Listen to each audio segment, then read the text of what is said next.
ganda. Bagay na bagay ko dito, Natalia. Bilang isang prinsesa.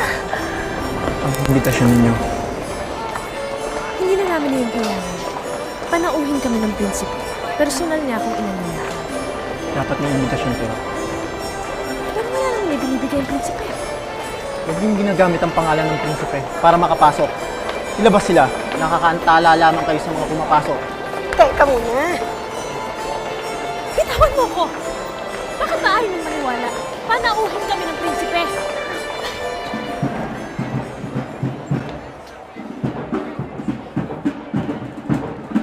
Prince Charming!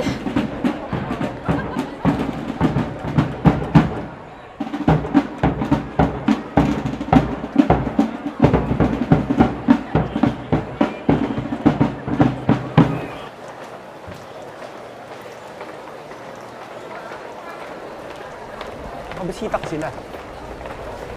Ayaw mo naman.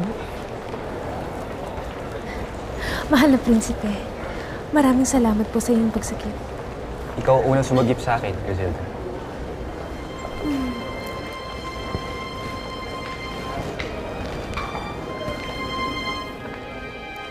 Amang hari, Inang Reyna, siya po ang kinakwento ko sa inyo. Si Griselda.